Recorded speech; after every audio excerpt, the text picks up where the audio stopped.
Hi everyone, my name is Jack, CTO and the co-founder at StellarSoft.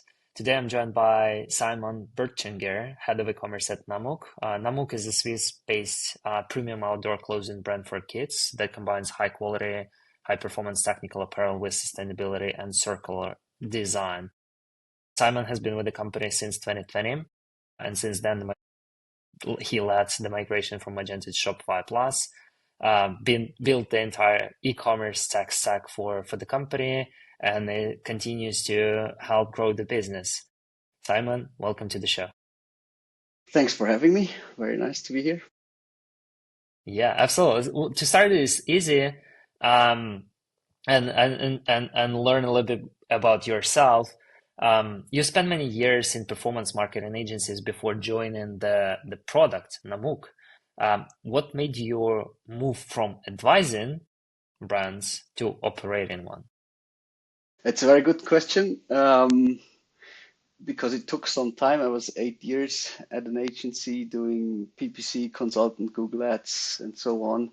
And like at some point, I just wanted to switch sides and take like more responsibility for what I actually do and can influence. Because as a consultant, you only give advice and like hope that the customer or the client follows your advice.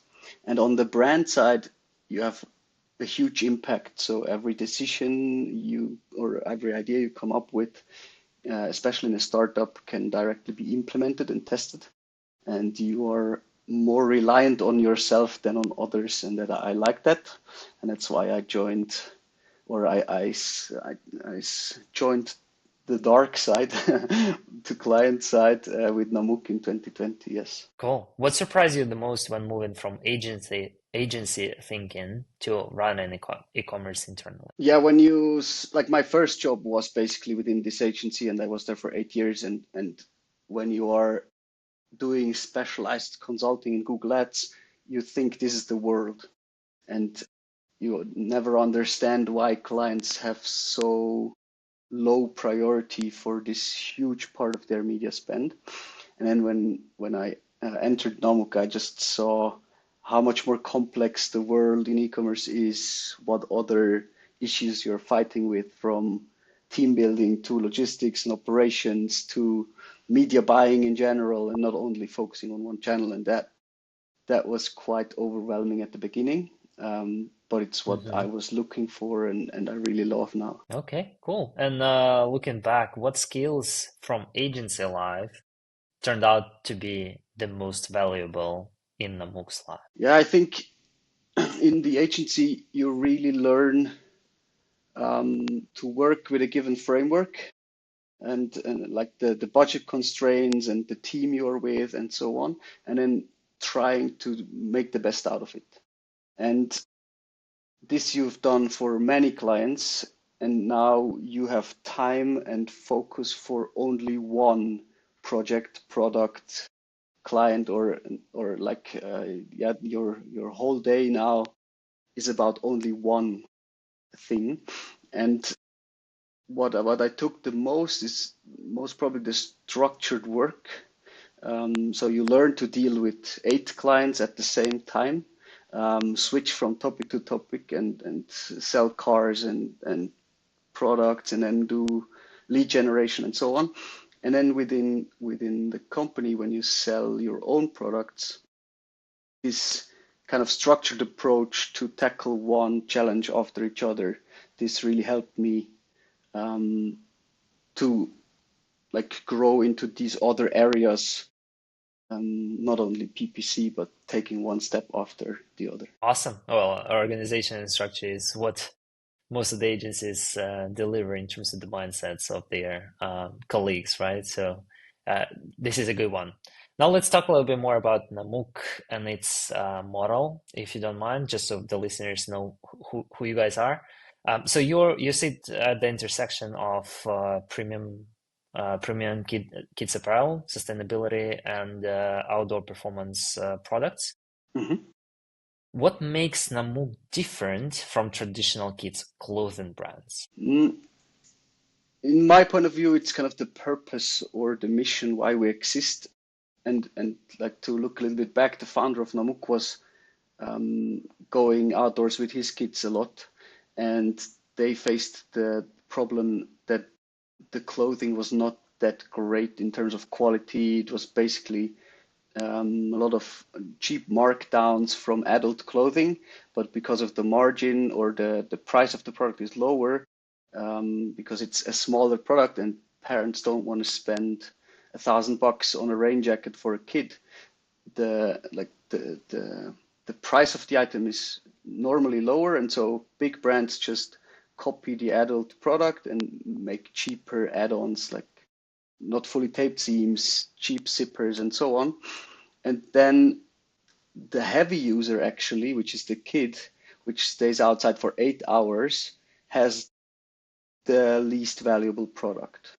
And that's where Namuk tries to make a huge difference and say basically the people who are outside the most, which are normally our kids when they go to kindergarten or to school and are the whole day in the forest or in the snow, they they have to like have good quality clothing so they can stay outside for that long. And they are on their knees all the time, and they get wet and dirty way more than we do. And and so the clothing has to like hold up its promises. And that's why Namuk was founded initially. And today we also differentiate a lot by the design of the product. So we have different colors, different prints, and we aim for a design or a product which basically parents would like to wear themselves, and then they just can like see themselves or a style they would love to wear themselves within their kids, and not only have like a childish unicorn bling bling jacket for your daughter, but actually a stylish, well thought product. And that's what differs us from a lot of competitors outside. And product-wise, how has the brand evolved since you joined the company in 2020? I mean, we started basically as a winter clothing brand, I would say. I think one of the first products was the snow overall I got to know when I joined in 2020. And we have Hmm. highly evolved in terms of the product assortment. So we have now sandals. We do a collab with Keen in terms of sandals. We do shoes. We do merino shirts. We heavily invested in building a product assortment which is also eligible for summer or all year round, I would say, because when you only sell winter gear, you have a very high seasonality, and it makes the planning easier if you run a business which is stable over all the year. Yes. So that's the biggest change, I would say, is how many SKUs we deal with since the 5 years I've started it. From the past to the future. So to my knowledge, you guys aim that you want to achieve 50% revenue growth target and profitability over the course of the next year. Is this correct? Um, Profitability for sure. That's one of the main goals and milestones, to be basically financially independent. Um, in terms of revenue growth, we aim always for the maximum, basically within the resources we planned, within the budget. Um, the 50% is ambitious, but definitely achievable in the state of where Nomuk is, and we try to do that basically every year. Um, yeah, so we have ambitious goals, but it's yeah, well, yeah. I would say the getting profitable is the more uh, closer one. Yeah, Uh, is the bigger challenge growth or profitability? I would not say one is bigger than the other. I would say it's the challenge is to grow profitably or long term. So basically, you Hmm. can achieve growth by just spending a lot of money and like financing the growth, but it's trickier to grow organically or sustainably over a long term. So you have a business in 10 years from now. And that's definitely the goal of namuk. Rather grow 1 or 2% less, but long lasting. Have you got the strategy in place where you know which exact milestones must happen for Namuk to stand fully on its own feet financially? Yes, we do. So there's a like a 1 year plan, a 3 year plan, 5 year plan, where we want to grow and invest in, and where we want to hold back a little until we have reached certain milestones before we do the next steps. Okay. Can you reveal or like at least like high level kind of like milestones, maybe operational, maybe e-com, Sure. I don't know, I logistics? just I can just mention a few topics, let's say. Yeah, for One sure. is, for example, marketplaces. It's always a question, do you sell on marketplaces? Don't you sell on marketplaces? And we have the strategy, yes, in the long term, we want to for sure sell on marketplaces at some point. But right now, we focus on the distribution with our long-term B2B partners and e-commerce, so direct to consumer within our Hmm. own channel. And Hmm. we could do that, or we could leverage marketplaces as a growth channel for sure, because I think like 60% of all the e-commerce transactions happen on such marketplaces, but it's just not the right state Namuk is in currently to open up this challenge just to get more growth, because you have to be able to operate marketplaces. You need personnel, you need like have these service level agreements and so on. So you need to fulfill quite a lot of standards to do so, and you want to do it strategically and not only like just put your whole assortment on the platform and see what happens. This is not a good strategy, and that's why we rather deprioritize this and focus on other things, um, like, for example, grow internationally with our own channels before we open up a new channel. And this was one of the next sections that I had in mind, like internalization in general, that it sounds like it is one of the core challenges that you've got. So you are popular within Switzerland, but then you do Mm-hmm. want to expand like worldwide or to other countries in Europe. So why is international expansion particularly difficult for a premium kids brand from your perspective? I don't know if it's particularly like hard for us. Like it's a general, like it's a difficult topic for everyone, especially when you are located in Switzerland. So, for example, when you're located in Germany, it's already much easier to go to other European countries because it's within the same economical area, right? And when you are starting from Switzerland, you already have the logistics and export and like duties and import topics you would not have when you're within the EU. So it's already coming from a little niche market with about 8 million people to Germany with 80 million people is a totally different ball game. And yeah, like 10 times bigger markets also means bigger competition. Um, in Germany, we have other price sensitivity, for example. In the US, we have other tastes of design and product, and like Swissness as a quality factor, for example, is very valuable in Switzerland, but it's maybe less valuable in another European country.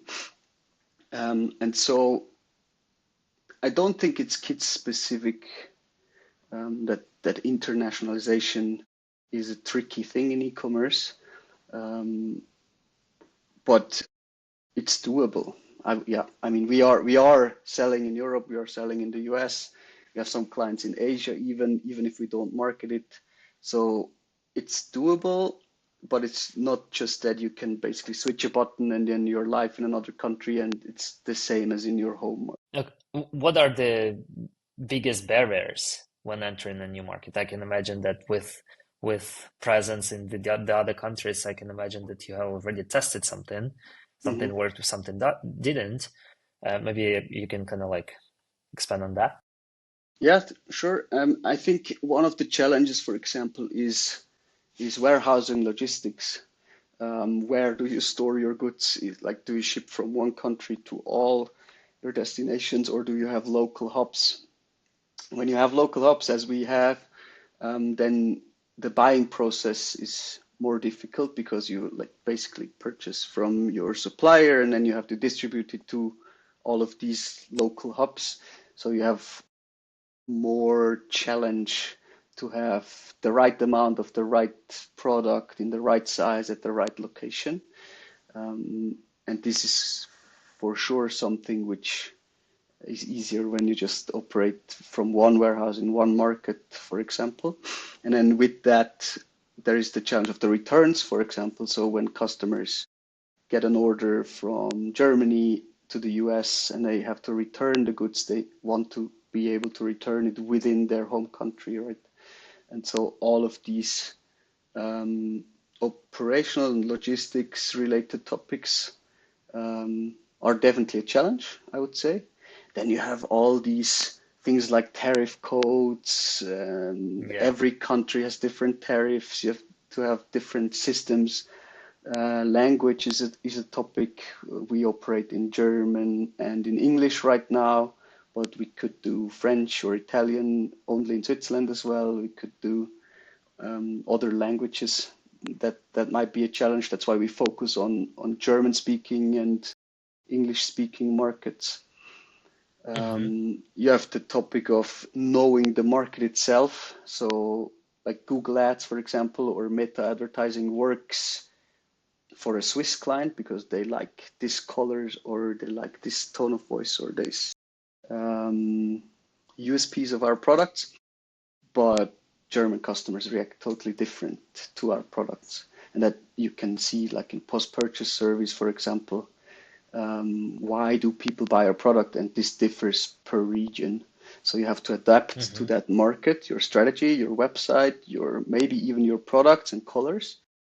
And this adds another level of complexity for a small or medium brand, I would say. What's your take on whether this should be paid or organic growth, though, when it comes to internalization? Yeah, I mean, every marketer would love if it grows organically, right? So, but without some paid investments, it's very hard to get some brand awareness within a new market.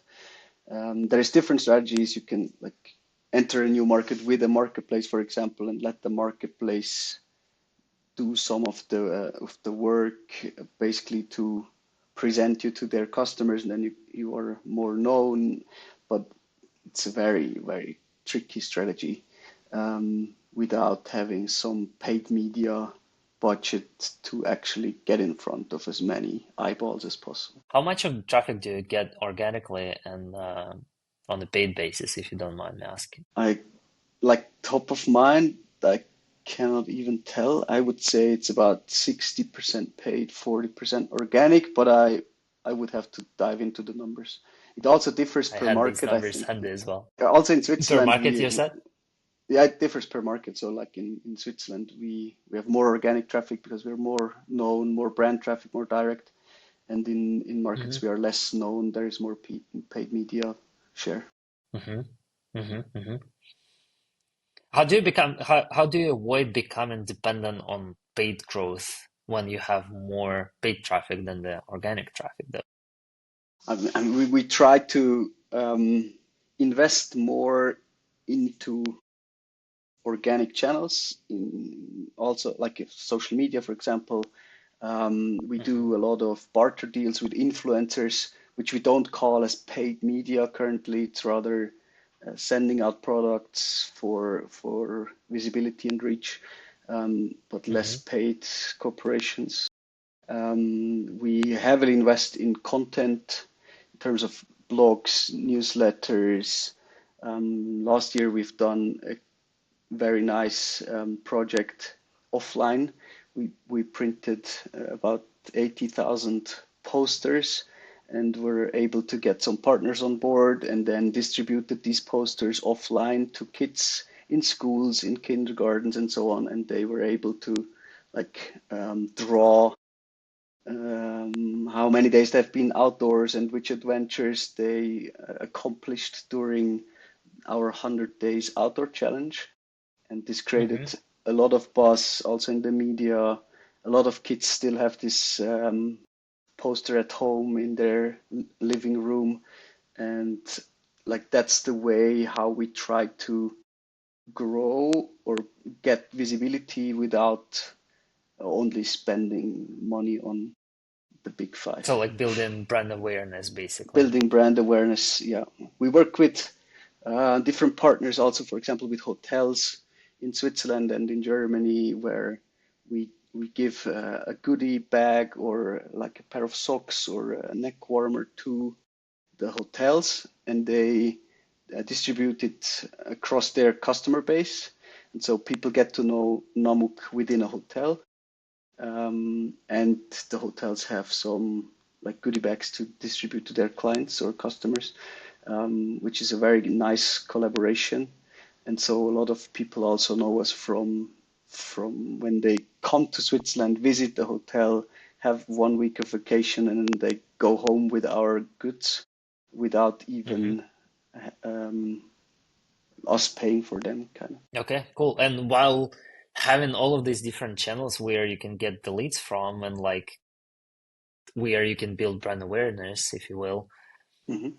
how do you manage to keep track of all of these channels and what you invest into? Like, how do you understand that influencers work better than the hotels or vice versa, or how well they actually work? Yeah, that's the holy grail of what is incremental, which channel leads to, let's say, if you get to know Namuk within a hotel, then you might see an ad on Meta, and then you Google for the brand, and then brand gets the credit. Um, I think it's the holy grail of like figuring out what channel actually drove the sale or drove the contact or the lead. It's not that easy, but we use for example, Clar as a BI tool or data intelligence tool similar Okay. to Triple Whale or Northbeam or something the like, where you can put in on all your channels, and then you see the touch points customers had and the attribution. We try to do some or trust their marketing mix modeling as well, and then um, based on this data, plan our media budget going forward and in which channel we want to invest more. But it's not 100% accurate, I would say. A lot of it is also gut feeling and trust, and you have to like believe in something, especially if it's mid or upper funnel or offline.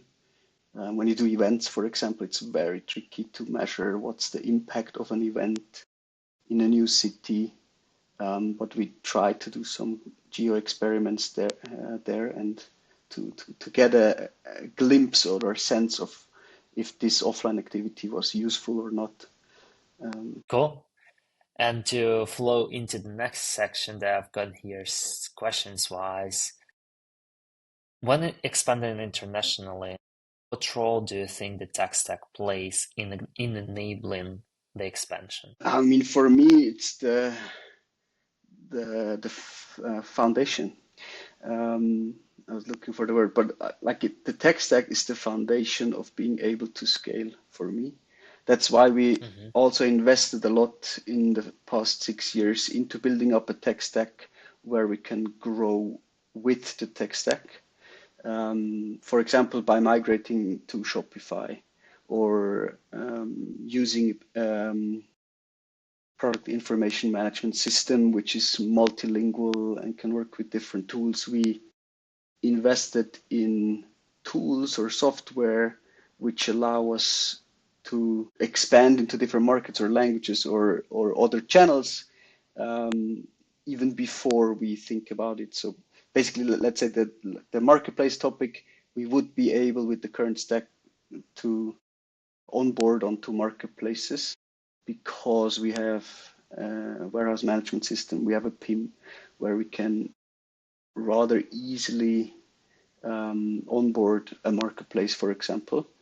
Um, and I think the tech stack is quite important Because when you're in a legacy tech stack and like just increase your amount of orders or double the amount of orders you have from 1 month to the next or from 1 year to the other, and your tech stack's not able to handle this, you're always in German you say Feuer löschen, like make sure it doesn't burn anymore at all the places and the tools working with each other.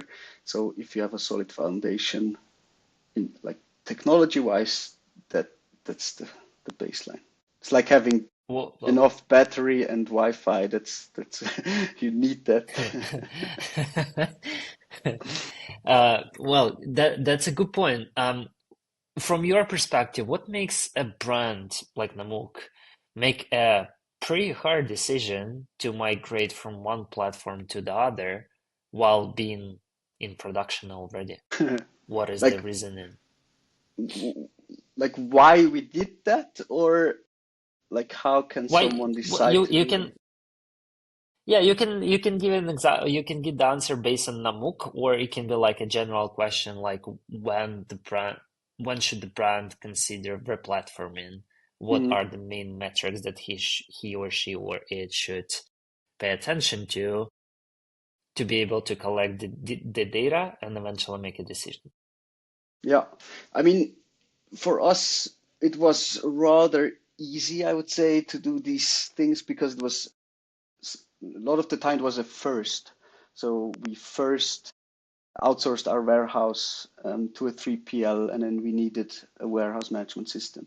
We migrated from a legacy Magento shop to Shopify to be able to, for example, have Klaviyo as an email marketing tool. And and it was not a decision on we have a running system which is operationally very good and we try to get 10% better and have to switch the tool. This decision, I think the older the business gets and the more people are involved, the harder these decisions are.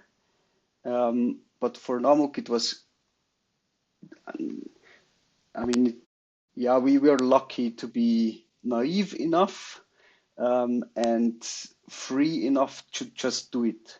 We saw, for example, when we were on Magento, we had about 140 hours development per month externally just to basically keep the system running.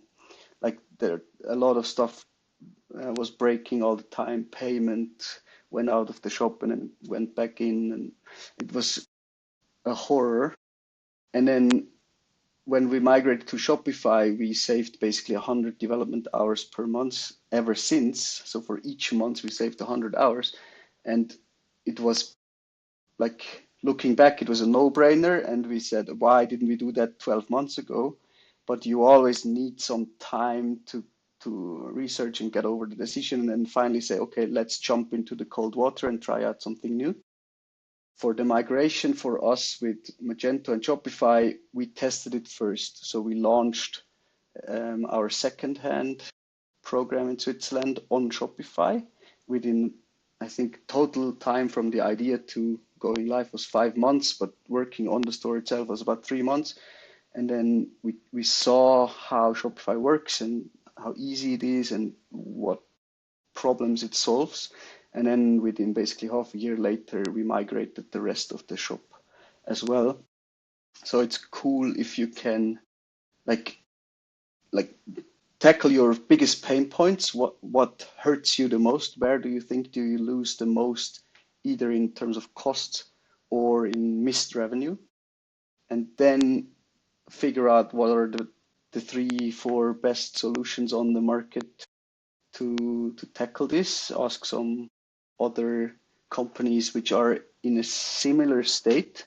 I would not reach out to like $100 million company to ask how they operate this, but like choose your advisors wisely with a similar size, and then when they have had success in the last years with that, try it out, and then there's a saying at the end of your life, you almost never regret what you've done, but what you've missed doing. So, and I think it's the same 100%.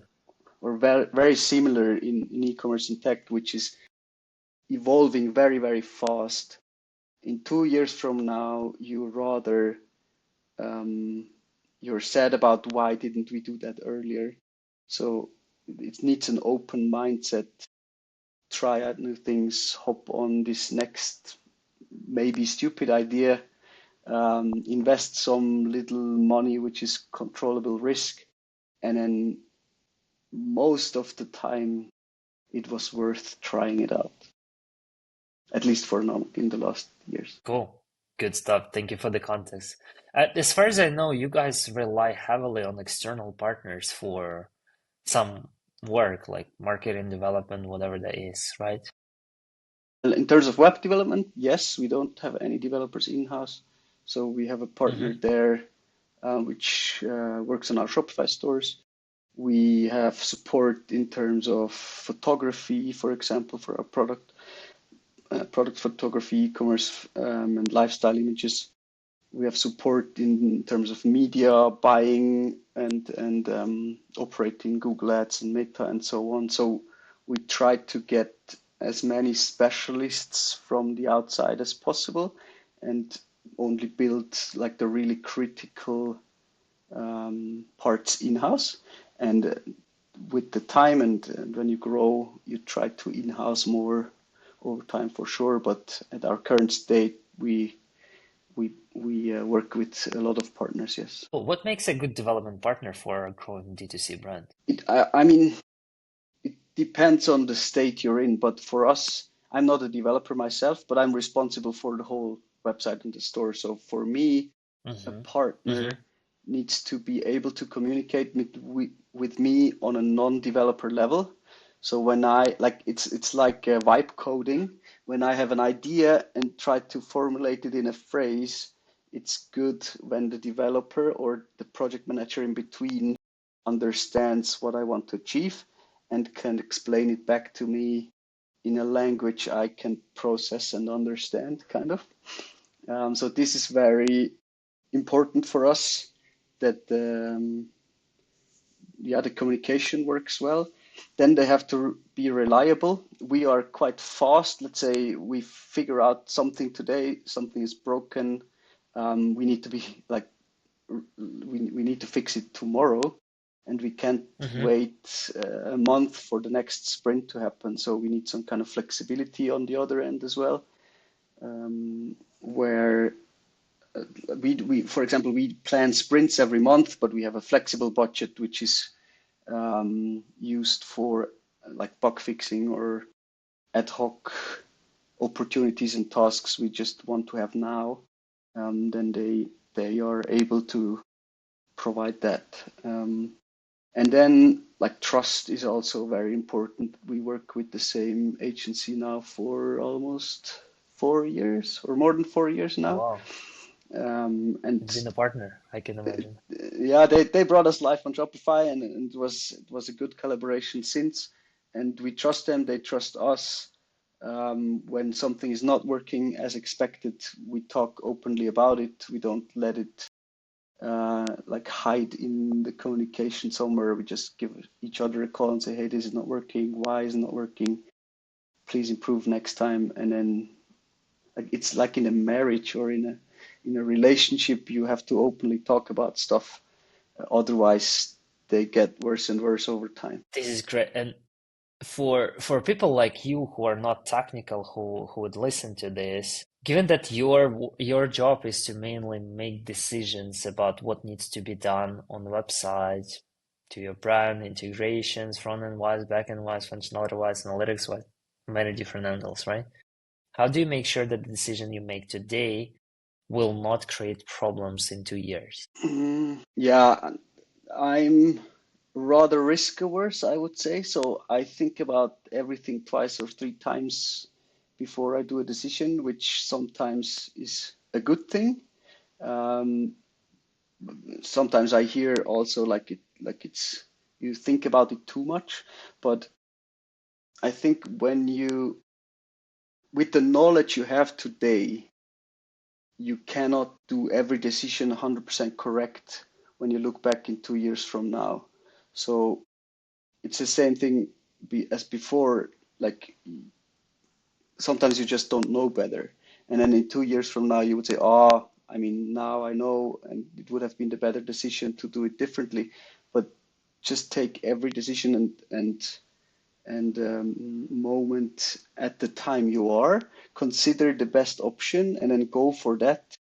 Even if it's in the long run the wrong decision, maybe for these 2 years it was right. So um, I would not fear too much about doing now something which hurts you in 2 years, because you can change that in 2 years from now, right?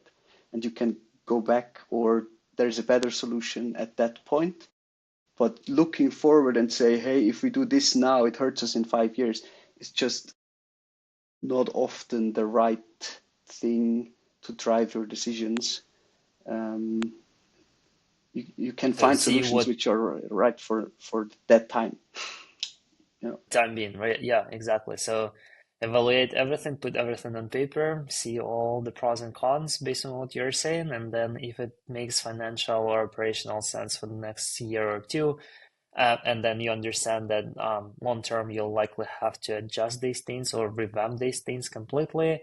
It if it still makes sense for the brand for the time being, it go ahead and execute. absolutely, Correct. absolutely. Yeah. Good. Cool. One thing that I noticed about Namuk is your reuse platform. Hmm. So you guys have this like reuse and repair service, which are extremely interesting to me, especially given that my wife gave birth like literally 7 days ago, and I might be Congrats. interested in this. Thank you so much. Nice. So it might be interesting for me. So how did the idea for the reuse platform originate? I was not part of Namuk when this idea came up. It was an idea of the founder and some other employees already when I joined the company, and then basically I was there, and this idea was presented to me, and I liked it, and I think I was the only guy at that time who was able to put it live operationally, like build a website around it, and make this happen. And but the idea was there already, because it just makes sense when you have a high quality promise and say, hey, our clothing is better than anything out in the market. It lasts longer. It's designed for 3, 4, 5 kids and not to be thrown away after one season. When our product is so good, it makes sense business wise, marketing wise, like in every angle, to also buy it back from the customer, because it's a promise you give. Like, we trust our product so much that we are willing to buy it back no matter how long it was used. And you can see that in other, I mean, we were not the first to invented this ever, but I think we were one of the first back in 2021 who did that by our own. So we built our own website where you can do that. A lot of other brands used like Vinted or another secondhand platform where people can trade it in, but we decided to um, do that ourselves. And yeah, we never regretted this step. Um, I think it builds trust. It is economically um, useful, but also environmentally. Whenever a clothing is not somewhere in a landfill or put into the bin and worn 1 year longer or 2 years longer, it makes sense for our environment as well. And that's basically what we stand for, right? To protect the environment by building stuff which lasts longer than the usual clothing you have. How do customers actually respond to repaired and reused garments? Very good. I mean, it's also opening up a new customer segment. Some people really love to buy secondhand, and they maybe would not even buy new. So like it opens up a new customer segment. It opens up also a new price range for our customers. So sometimes we have products which are only worn once or twice for a photo shooting or something the like, and you can get it like an almost new product for 80 or 60% of the price, which is highly interesting for a premium brand, a luxury brand. I think you need some kind of quality of the goods, and the desirability of the products that people want to buy your brand used or secondhand. Um, yeah, but it's a very nice thing, and people are reacting very good to it, and they love the offer. I think the biggest issue we have with it is that when people, especially in kids clothing, people give it away to their neighbors or the next family member or whatsoever automatically, and they can sell it quite like with quite a good price on these other vintage marketplaces. So we pay a little bit less than you would get when you sell it directly, and because we basically have to refurbish it and give the quality approval and then have the risk of stocking it and selling it only 3 years later. That's why we pay a lower price than people get just on the free market, and that's most probably the biggest issue we have, bringing people to send in their goods after 3 4 years. But that's a nice problem to have. Absolutely.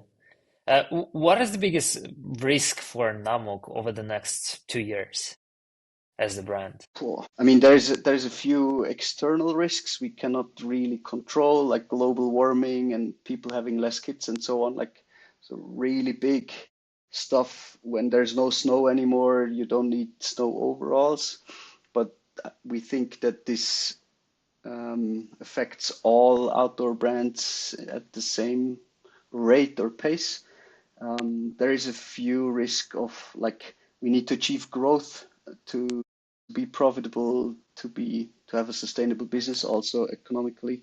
And there we just need to live up to the expectations and the budgets and the plans we have given ourselves.